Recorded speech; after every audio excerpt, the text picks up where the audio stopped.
إلهي بهرت مركو وغوري سماحات إسكالي وجود هانتين نو صورة جلية إن ما أنت هالكان يسوقني ماضو إلهي بنو جمهد علينا مهدا صلى إسكالي مرك حكتنا وحنو جمهد علينا رمان إن الله لا يا أنتي لهذا أباب الكذا يسوع أجاسينك ضد كان قيمة بدنو إنه هالكان يسوقي مادان وعن سيدا سوكالي ومهد علينا dadka ayagana go'aansaday in si iskooda reerahooda iyo caruurtoodii iyo qoysaskoodii ay uga soo tagaan oo qorigooda soo qaataan ay u istaagaan ilaalinta iyo badbaadinta sharafkooda garab istaaga qarankooda Soomaaliyeed ilaalinta dadkooda iyo deegaankooda ilaalinta sharafka iyo karaamada dadkooda iyo deegaankooda aad iyo aad ayaan runtii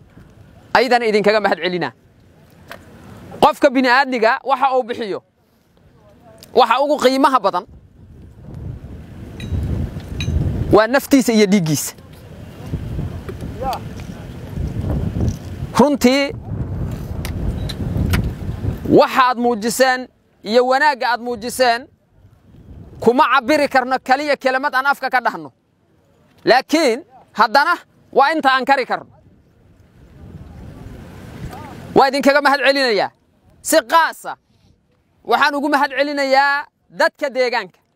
أما عيدا ما تدي بحرين تديجانك سببته محيطة هاي مركا أنساس لا يا هاي قف والباقي هلجن كان كقريب قاطع أما عيدا هالنقطة أما شعب هالنقطة أما نوع عودي هالنقطة مهد علينا وليه لكن أنا عيدا كحدانا هاي مر هران go'aansanoo u dhaaranay kitaaban gacanta u saarnay waaba waajib muqaddas oo nasaaran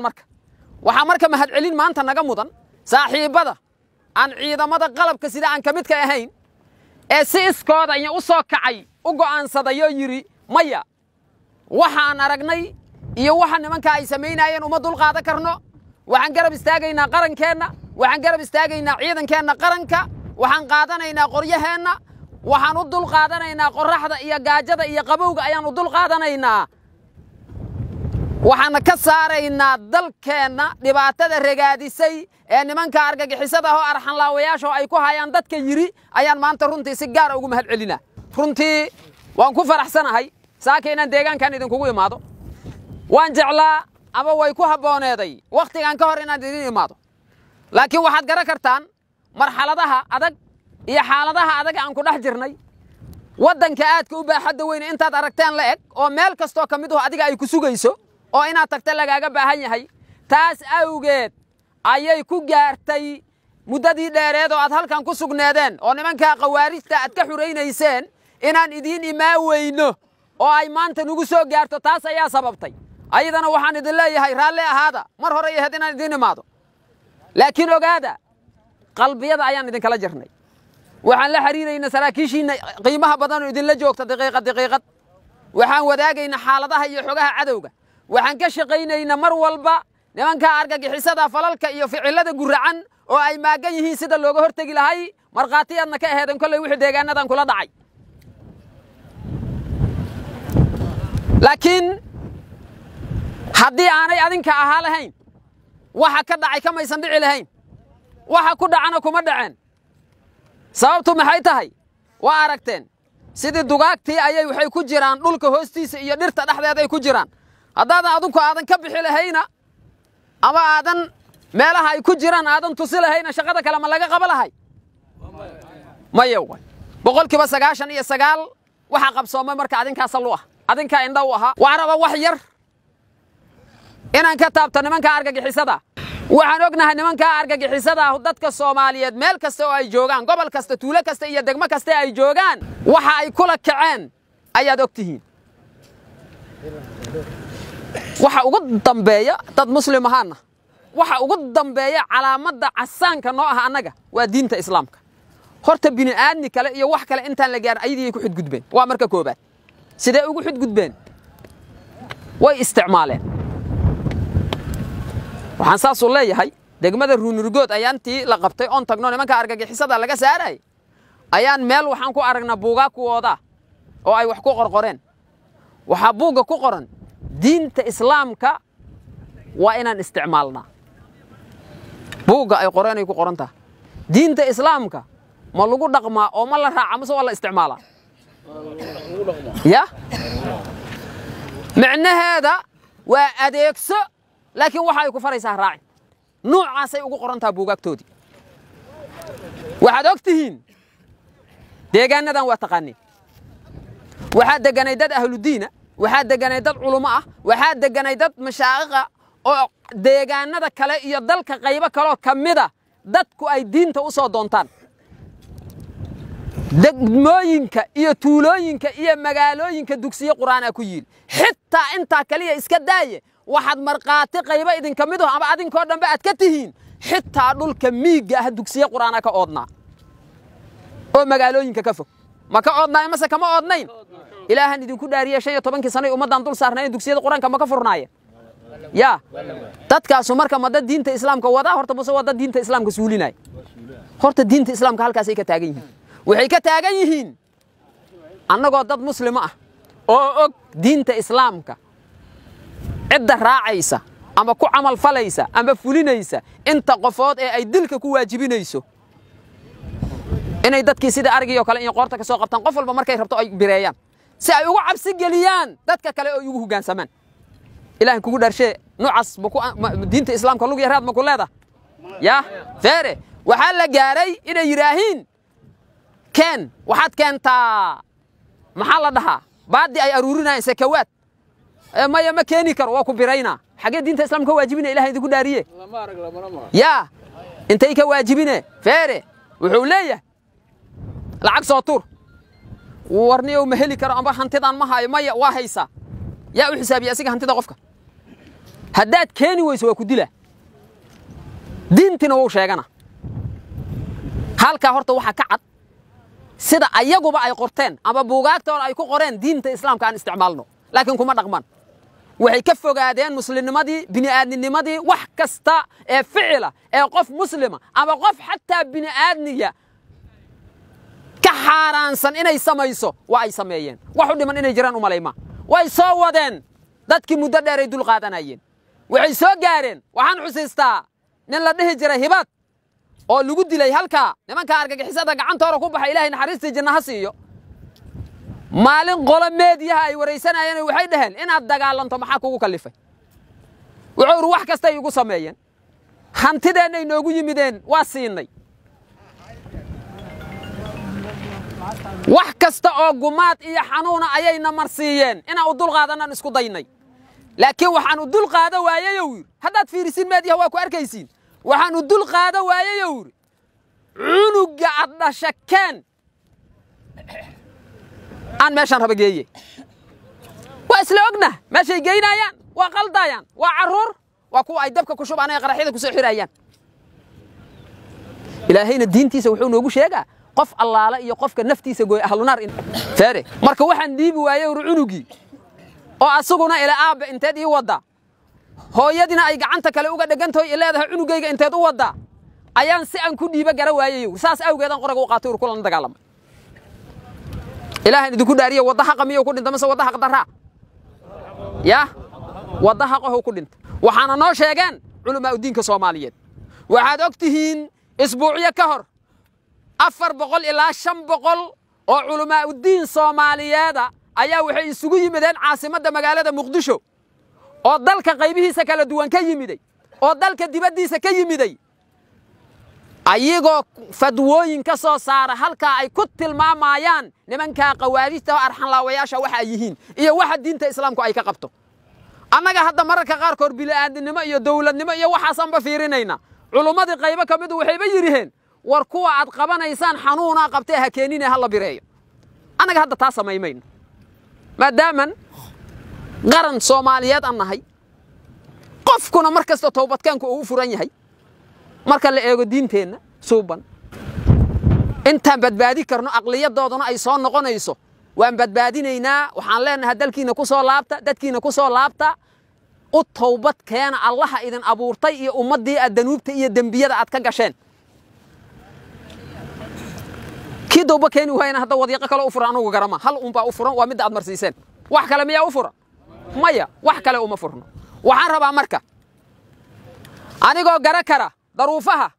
iyo dhibaatooyinka adaga aad ku shaqaynaysaan anoo gara kara deegaanada aad ka timideen culeysyada idinka heesta laakiin mid ogaada qofka bini'aadmiga waxa ugu horeeya wax kasta haddaad haysato hantidaad doonto hayso aqligaad doonto lahaw aqoontaad doonto lahaw laakiin haddii aadan haysan xurriyad aad ku noolaato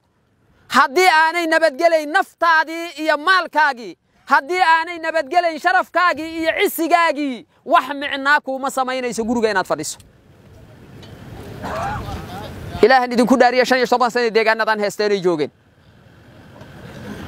umalay maayo bil amba sanad ay u dhaafeen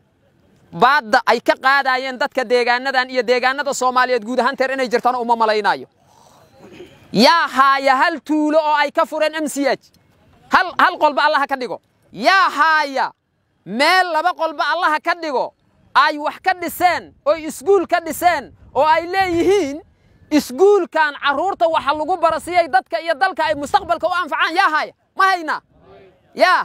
ceelal biyo oo ay qodeen oo ay leeyihiin dadka reemiga iyo tuulooyinka iyo magaalooyinka hadda dhibaatada ilaahay idinku dhaariyo califool dheere waa meelihii hadda ugu dhawaay oo godadka ay ka qoteen maanta waxa laga leeyahay rabbiyaan idinku dhaariyo biyo lacabowa bal ka warrama meenay ku xireen matoor waa bini'aadnimo nuucee ah kuwa qaarkood 15 sano ayay dul saarnaayeen hantidooda ayay boobayeen baad ayay ka qaadayeen feere haddana markay ka tagayeen bihi ay cabaayeen oo nolosha bini'aadmigu ay ku tiirsaneeday ayay bamka amba kala baxeen aba meenay ku xireen qarxiyeen waa bini'aadmi nuucee ah horta ogaada waa gumays xataa gumays lama dhihi karo ma lagu tilmaami karo gumays xaqiiqatan oo feerso dalkan gumaysiya soo maray talyaaniya soo maray ingiriisa soo maray intaasoo gumaysiyaha soo maray ma dhicin taariikhdana lagu ma haayo kun qofood oo Soomaaliya oo hal daqiiqo nafta la dhaafiyay way sameeyeen waa ogtiin soo bawaan wixii ka dhacay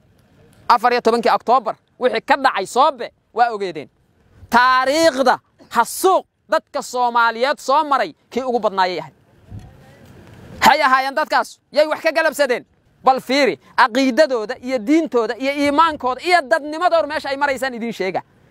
waxay qarxiyeen beledweyne iyo bam qaateen bahalkii qaateen markaas waxay yiraahdeen qabiil xawaalo la dhaha gaala war ilaahan idinku war qof diinta waa ka bixi kariya laakiin ummadan oo muslimiina oo meel joogta xitaa qofka aan iimaanka lahayn oo aan diinta lahayn oo dhagxaha caabudaan aqliga noocaas kuma soo dhici kari iska dhaaf qof aqligeeru joogo bini'aadmiya iska dhaaf waa ummad marka ummad luntay wa feere mid kasta oo aad qabato ama kuwa dagaalada lagu qabanayo kuwa kamida aayada loo akhriyay diintii waxba ka muusan baran xitaa dugsi quraan inaan la geyn kuwa qaarkood ayay 99% u badan yihiin dadka ay isticmaalayaan in yar oo interest iyo dana kula dhex jirta marka laga reebo oo dana fiirinaysa dhaqaale si dadka ay u baadaan marka laga reebo aayadii waa loo akhriyay laakiin waxay sheegaysaa waxaan ahayna loogu sheegay asoo dhagahay indhaha ka xirnuu ku soo galaa marka oo adduunyo aakhir meel u socdaan aqoon dadkaas marka hanuuninay naga rabaan dadkaas waxay naga rabaan in bini'aadnimada lagu soo celiyo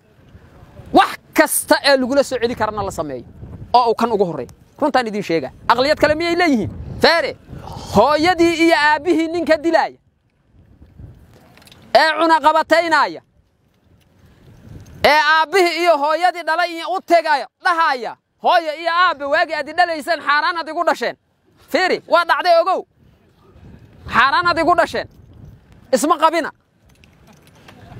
feere ilaahan idinku dhaariye gaaladii la qabsada kaliyo jinsiyad laga qaaday moogta iimaankoodii halkaas oo maraa horta iimaankoodii iyo aqeedadoodii iyo diintoodii halkaas ay mareen waxaan rabaa marka sharaxaadii kaga bixi ma adinka iyaga aqoon badan adinka ayaa muddo ku nooleedeen meesha ay ku nool yihiin rag qaybo badan oo idin kamid ah adinka ayaa aragteen gacantooda cariiriga iyo ficiladooda xuxunka ah ay ku dhaqmaayeen waad ku mahadsantihiin inaad garwaaqsataan garataan qarankiina garab istaagtaan inaad u istaagtaan sharafkiina iyo karaamadiina inaad difaacdaan inaad u istaagtaan dalkiinna iyo dadkiinna inaad noqotaan inta nooga dhimata maahe inta noolu inay si sharaf iyo cisya ay guryo hore ugu noolaadaan oo amniya beertoorna ay ku tabca karaan ilaahan idinku dhaariye feeri waxay ka tageen dhaqankii suubanaa ee dadka Soomaaliyeed waxay ka tageen diintii islaamka iyo waxyaabihii ay nafaraysay waxay ka tageen bini'aadnimadii iyo xishoodkii iyo damiirkii qofka bini'aadniga ah lahaa ayay ka tageen sababtoo ah ficilada ay sameynayaan ku tusinaya dhinaca kale fiiri xadgudubyada iyo danuubta ay dadka Soomaaliyeed ka galayaan gobolada Jubbooyinka dad ay ka qabteen oo Soomaaliyeed nin reer baadiye ah oo aba xoololey ah ama beeraley ah oo jubbada dhexe ilaahan idinku dhaariyo jooga ayaa la soo qabanaa waa u jeedaa cabsida iyo walwalka ninka wajigiisa ka muuqda iyo dhibaatada loo geestay iyo hadalka uu ku hadlaayo in aanu qalbigiisa ka soo go'in markaasuu wuxuu yiri Maraykan uu la shaqeynayo ruufiyaan uu ahaa war ilaahan idinku dhaariyo ninka ariga ku ilaalinaya ama geela ku ilaalinaya jilib ama beerta jilib kule muxuu Maraykan kula xiriiraa dadka idin weydiina feere waa banaysashada dhiigga dadka Soomaaliyeed qayb kamid ah iyo baadilka ay dadka Soomaaliyeed ku hayeen waxaan rabaa saaxiibayaal ma u malaynayo maantay meesha aan taagannahay iyo wadada aan ku taagannahay wada ka wanaagsan oo ama qof nooga dhimo lahay ama qof nooga dhaawacmi lahay inay jirto uma malaynayo waxaan rabaa marka saaxiibayaal walaalahayga qaaliga ee aadka u qiimaha badan mar labaad iyo mar saddexaad haddaan hadda dhahno nimankaas waa ka hadlaynaa haddaan dhahno nimankaas xumahoodan ka hadlaynaa haddaan dhahno nimankaas danuubta iyo dambiyada ay dadka Soomaaliyeed ka galeen aan ka hadlaynaa haddii aan dhahno xitaa caawa naga dhamaamayso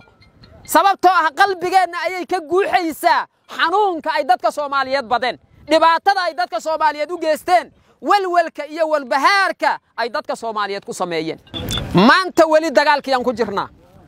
maanta wali halgankiyaan ku jirnaa maanta wali xabadiyaan ridaynaa maanta wali waxa qoyan dhiigii deegaanadan ku daatay walina inuu ku daataan diyaaruna adeeryaal shalay meesha ay joogta maanta ma joogto maanta meesha ay joogtana bari joogi mayso waxaan idinka rabnaa dulqaad guushuna way dhowdahay cadawgana dhulkina adinka uga socotiin annaga uga soconna cirkana waxa kula dhacaya waa aragteen Soomahan way sii xoogaysa doontaa hoos uma dhici doontaa hadii Ilaahay ogolaado